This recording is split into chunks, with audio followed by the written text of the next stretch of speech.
ওং নমো ভগবতে বাসুদেবায় নমো। জয় শ্রীকৃষ্ণ। রাধে রাধে। নমস্কার বন্ধুরা। বৈশাখ মাসের শুক্লপক্ষের একাদশীর নাম মোহিনী একাদশী। তাই এই মোহিনী একাদশী কবে পালিত হবে এবং কোন দিনে এই মোহিনী একাদশীর ব্রতটি পালন করবেন তা অবশ্যই আজ আপনারা শ্রবণ করবেন। এই মোহিনী একাদশী বৈশাখ মাসের শুক্লপক্ষে পালিত হচ্ছে। বিশ্বাস করা হয় যে এই দিনে ভগবান বিষ্ণুর পুজো এবং উপবাস করলে মানুষের সকল পাপ, দুঃখ, কষ্ট ও মোহজাল অচিরেই বিনাশ হয়। তাই প্রত্যেকের উচিত সকল পাপ ক্ষয়কারী ও সকল দুঃখ বিনাশী এই পবিত্র মোহিনী একাদশী ব্রত পালন করা। তাই যে শ্রদ্ধাবান ব্যক্তি এই ব্রত পালন করেন তিনি ইহলোক ও পরলোক সমস্ত রকম কাঙ্ক্ষিত ফল লাভ করেন। তাই অবশ্যই আপনারা এই মোহিনী একাদশীর ব্রতটি ভক্তি, ভালোবাসা, শ্রদ্ধার সহিত অবশ্যই এই একাদশীর ব্রতটি আপনারা পালন করবেন। বৈশাখ মাসের শুক্লপক্ষে যে একাদশী ব্রতটি পালিত হচ্ছে সেই একাদশীর নামটি অবশ্যই মোহিনী একাদশী। তাই এই একাদশী কবে পালিত হবে এবং কোন দিনে এই একাদশীর ব্রত পালন করবেন এবং এই মোহিনী একাদশীর দিন কি করবেন ও কি করবেন না, এছাড়াও মোহিনী একাদশীর দিন কি খাবেন ও কি খাবেন না, এই সব কিছুই আপনাদের সাথে আজকের এই ভিডিওতে বিস্তারিতভাবে আলোচনা করা হবে। আমাদের সকলেরই আজকের এই গুরুত্বপূর্ণ তথ্যগুলি জানা খুবই প্রয়োজন। তাই অবশ্যই আমার প্রিয় সকল ভক্তগণ ভিডিওটি ভক্তি, ভালোবাসা, শ্রদ্ধার সহিত অবশ্যই শ্রবণ করবেন। আর এই চ্যানেলে নতুন হয়ে থাকলে দয়া করে চ্যানেলটি সাবস্ক্রাইব করবেন, কারণ পরবর্তী সময়ে এই ধরনের নতুন নতুন ভিডিও বা তথ্য পাওয়ার জন্য। এবং ভিডিওটিতে একটি লাইক করবেন আর কমেন্টে ভক্তি, ভালোবাসা, শ্রদ্ধা দিয়ে জয় শ্রী হরিবিষ্ণুর জয় বা আপনাদের ইষ্ট দেবতার নামটি অবশ্যই লিখবেন। হিন্দু পঞ্জিকা অনুসারে মোহিনী একাদশী বৈশাখ মাসের শুক্লপক্ষের একাদশীতে পালিত হয়। একাদশীকে শ্রী হরির রূপ ধরা হয়। বিশ্বাস করা হয় যে এই দিনে উপবাস করলে সর্বদা সুখ লাভ হয় এবং পাপ ক্ষয় ও সৌভাগ্য প্রাপ্তি ঘটে এবং সেই ব্যক্তির মোহজাল অচিরেই বিনাশ হয়। তাই এই মোহিনী একাদশী পালন করা আমাদের হিন্দু পঞ্জিকায় অন্যান্য সকল একাদশীর উপবাস পালনের সমতুল্য। তাই এই মোহিনী একাদশী আপনারা কবে পালন করবেন এবং এই একাদশীর মাহাত্ম্য কী, এই সব কিছুই আজ আপনাদের সাথে আলোচনা করা হবে। বৈশাখ মাসের শুক্লপক্ষের একাদশীকে মোহিনী একাদশী বলা হয়।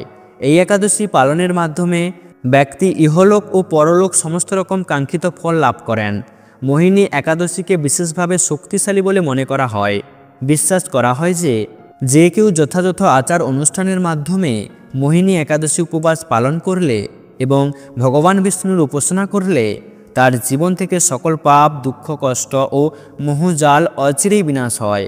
এটি আপনার ঘর বা জীবন থেকে যে কোনো নেতিবাচকতা দূর করতেও সাহায্য করে। হিন্দু ধর্ম অনুসারে একাদশী তিথি অতি পূর্ণ প্রীতি হিসাবে বিবেচিত। একাদশী ব্রত পালনে সমস্ত পাপ বিনষ্ট হয় এবং সর্বসৌভাগ্য ও ভগবান শ্রী হরির আশীর্বাদ লাভ হয়। নারী পুরুষ নির্বিশেষ 8 থেকে 80 বছর বয়সে যে কোনো ব্যক্তি ভক্তি সহকারে পবিত্র একাদশী ব্রত পালন করা অতি অবশ্যই কর্তব্য। একাদশী ব্রত পালন করে একাদশী মাহাত্ম্য পাঠ ও শ্রবণ করলে শ্রী হরির কৃপা লাভ করা সম্ভব এবং জীবনে সৌভাগ্যের অধিকারী হওয়া যায়। আমাদের সনাতন ধর্মে এই মোহিনী একাদশীকে হিন্দু দেবতা ভগবান বিষ্ণুর আশীর্বাদ লাভের জন্য সবচেয়ে শুভ দিন বলে বিবেচনা করা হয়। তাই এই দিনে ভগবান বিষ্ণুর উপাসনা করলে জীবনে সমৃদ্ধি আসে এবং একজন ব্যক্তি মানসিকভাবে শক্তিশালী হয়। এছাড়াও সেই মানুষের সকল পাপ, দুঃখ, কষ্ট ও মোহজাল অচিরেই বিনাশ হয়। তাই প্রত্যেকের উচিত সকল পাপ ক্ষয়কারী ও সকল দুঃখ বিনাশী এই পবিত্র মোহিনী একাদশী ব্রত পালন করা।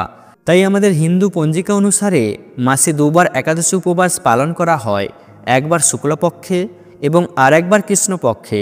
প্রতিটি একাদশীর একটি অনন্য তাৎপর্য রয়েছে। তাই এই মোহিনী একাদশী সবচেয়ে গুরুত্বপূর্ণ। এই উপবাস বৈশাখ মাসের শুক্লপক্ষের একাদশীতে পড়ে। বলা হয় যে এই দিনে ভগবান বিষ্ণুর উপাসনা করলে সমস্ত পাপ থেকে মুক্তি পাওয়া যায়। একাদশীকে হিন্দু দেবতা ভগবান বিষ্ণুর আশীর্বাদ লাভের জন্য সবচেয়ে শুভ দিন বলে বিবেচনা করা হয়। তাই এই মোহিনী একাদশী পালিত হবে। এই বছর মোহিনী একাদশী 2025 সালে পালিত হবে 8ই মে, 24শে বৈশাখ, বৃহস্পতিবার। তাই আপনারা অবশ্যই এই বৃহস্পতিবার মোহিনী একাদশীর উপবাস পালন করবেন। এই মোহিনী একাদশী তিথিটি শুরু হচ্ছে 7ই মে বুধবার দুপুর 12:44 থেকে এবং যা থাকবে 8ই মে বৃহস্পতিবার 1:52 পর্যন্ত। তাই বন্ধুরা উদয়া তিথি মেনে এই মোহিনী একাদশী উপবাস পালন করা হবে 8ই মে বৃহস্পতিবার দিন। তাই আপনারা অবশ্যই বৃহস্পতিবার দিন এই মোহিনী একাদশী উপবাস পালন করবেন। চলুন বন্ধুরা এবার আমরা জেনে নেই এই মোহিনী একাদশীর মাহাত্ম্য কথাটি। কুরম পুরাণে বৈশাখ শুক্লপক্ষের মোহিনী একাদশীর ব্রত মাহাত্ম্য বর্ণনা করা হয়েছে। মহারাজ যুধিষ্ঠির বললেন, হে জনার্দন, বৈশাখ শুক্লপক্ষিয়া একাদশীর কি নাম, কি ফল, কি বিধি, এ সকল কথা আমার নিকট বর্ণনা করুন। উত্তরে ভগবান শ্রীকৃষ্ণ বললেন, হে ধর্মপুত্র, আপনি আমাকে যে প্রশ্ন করেছেন, পূর্বে শ্রী রামচন্দ্র ও বশিষ্ঠের কাছে এই একই প্রশ্ন করেছিলেন। তিনি জিজ্ঞাসা করেছিলেন, হে মুনিবর, আমি জনকনন্দিনী সীতার বিরহজনিত কারণে বহু দুঃখ পাচ্ছি, তাই একটি উত্তম ব্রতের কথা আমাকে বলুন, যার দ্বারা সর্বপাপ ক্ষয় ও সর্বদুঃখ বিনষ্ট হয়। এই কথা শুনে বশিষ্ঠ বললেন, হে রামচন্দ্র, তুমি উত্তম প্রশ্ন করেছ। যদিও তোমার নাম গ্রহণেই মানুষ পবিত্র হয়ে থাকে, তবুও লোকের মঙ্গলের জন্য তোমার কাছে সর্বশ্রেষ্ঠ ও পরম পবিত্র একটি ব্রতের কথা বলছি। বৈশাখ মাসের শুক্লপক্ষিয়া একাদশী মোহিনী নামে প্রসিদ্ধ। এই ব্রতের প্রভাবে মানুষের সকল পাপ, দুঃখ ও মোহজাল অচিরেই বিনষ্ট হয়। তাই মানুষের উচিত সকল পাপ ক্ষয়কারী ও সকল দুঃখ বিনাশী এই একাদশী ব্রত পালন করা। একাগ্রচিত্তে তার মহিমা তুমি শ্রবণ করো। এই কথা শ্রবণ মাত্রই সমস্ত পাপ বিনষ্ট হয়। বহু যুগ আগে পবিত্র সরস্বতী নদীর তীরে ভদ্রাবতী নামে সুন্দর নগরী ছিল। চন্দ্রবংশজাত ধৃতিমান নামে এক রাজা সেখানে রাজত্ব করতেন। সেই নগরীতেই ধনপাল নামে এক বৈশ্য বাস করতেন। তিনি ছিলেন পুণ্যকর্মা ও সমৃদ্ধশালী ব্যক্তি। তিনি নলকূপ, জলাশয়, উদ্যান, মঠ ও গৃহ ইত্যাদি নির্মাণ করে দিতেন। তিনি ছিলেন বিষ্ণুভক্তি পরায়ণ ও শান্ত প্রকৃতির মানুষ। সুমনা, দ্যুতিমান, মেধাবী, সুকৃতি ও ধৃষ্টবুদ্ধি নামে তার 5 জন পুত্র ছিল। পঞ্চম পুত্র ধৃষ্টবুদ্ধি ছিলেন অতি অত্যাচারী। তিনি সর্বদা পাপকর্মে লিপ্ত থাকতেন। লাম্পট্য ও দ্রুতক্রিয়া প্রভৃতি পাপে তিনি অত্যন্ত আসক্ত ছিলেন। দেবতা, ব্রাহ্মণ ও পিতামাতার সেবায় তার একেবারেই মতি ছিল না। তিনি অন্যায় কার্যে রত, দুষ্টু স্বভাব ও পিতৃধন ক্ষয়কারক ছিলেন।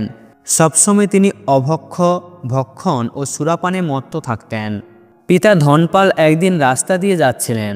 হঠাৎ তিনি দেখতে পেলেন ধৃষ্টবুদ্ধি এক বেশ্যার সঙ্গে নিঃসংকোচে ঘুরে বেড়াচ্ছেন।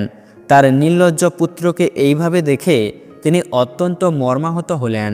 এই কুস্বভাব দর্শনে ক্রুদ্ধ হয়ে তিনি তাকে বাড়ি থেকে বের করে দিলেন। তার আত্মীয় স্বজনও তাকে পরিত্যাগ করলেন। তিনি তখন নিজের অলংকার বিক্রি করে জীবনযাপন করতেন। কিছুদিন এইভাবে চলার পর অর্থ অভাব দেখা দিল। ধনহীন দেখে সেই বেশ্যারাও তাকে ত্যাগ করলেন। অন্ন বস্ত্রহীন ধৃষ্টবুদ্ধি ক্ষুধাতৃষ্ণায় অত্যন্ত কাতর হয়ে পড়লেন। অবশেষে নিজের রাজ্যেই তিনি চুরি করতে লাগলেন। একদিন রাজপ্রহরী তাকে বন্দী করলেন, কিন্তু পিতার সম্মানার্থে তাকে মুক্ত করে দিলেন। এভাবে কয়েকবার তিনি ধরা পড়লেন ও ছাড় পেলেন, কিন্তু তবুও চুরি করা বন্ধ করলেন না।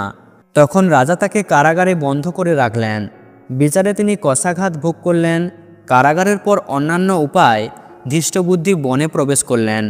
সেখানে তিনি পশু পাখি বধ করে তাদের মাংস ভক্ষণ করে অতি দুঃখে পাপময় জীবনযাপন করতে লাগলেন। দুষ্কর্মের ফলে কেউ কখনো সুখী হতে পারে না। ধৃষ্টবুদ্ধিও তাই দুঃখ শোকে জর্জরিত হলেন।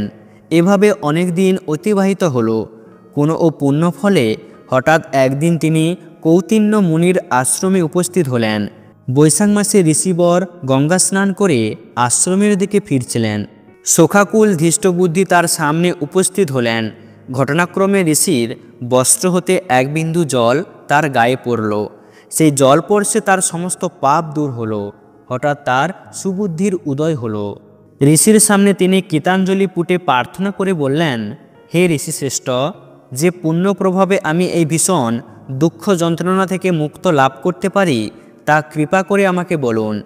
ঋষিবর বললেন, বৈশাখ মাসের শুক্লপক্ষে মোহিনী নামে যে প্রসিদ্ধ একাদশী আছে, তুমি সেই ব্রত পালন করো।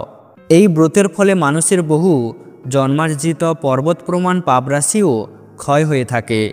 মহামুনি বশিষ্ঠ বললেন, কৌতিন্য ঋষির উপদেশে প্রসন্ন চিত্তে ধৃষ্টবুদ্ধি সেই ব্রত পালন করলেন। হে মহারাজ রামচন্দ্র, এই ব্রত পালনে তিনি নিষ্পাপ হলেন, দিব্য দেহ লাভ করলেন।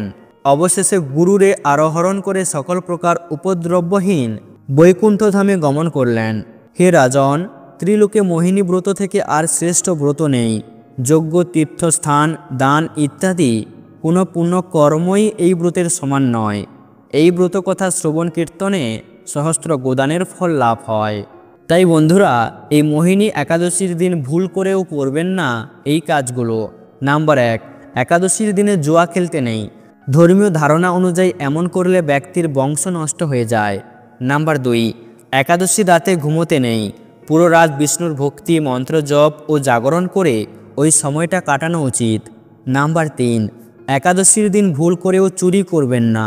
এই দিন চুরি করলে 7 পুরুষ পাপের অংশীদার হয়। নাম্বার 4, একাদশীতে খাওয়া দাওয়া ও ব্যবহারে সাত্ত্বিকতা পালন করা উচিত। এতে জীবনে আধ্যাত্মিক উন্নতি লাভ করা যায়। নাম্বার 5, কঠোর শব্দ প্রয়োগ করে কারোর সঙ্গে কথা বলতে নেই। রাগ করবেন না ও মিথ্যা কথা বলবেন না।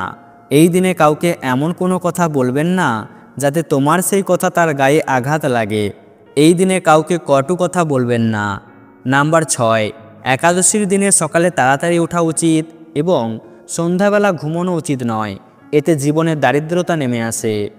এছাড়াও বন্ধুরা, এই মোহিনী একাদশীর দিন আপনারা কোনো ধরনের আমিষ খাবার, অ্যালকোহল বা বাজারের খাবার এড়িয়ে চলা উচিত, কারণ এগুলো অপবিত্র বলে বিবেচিত হয়।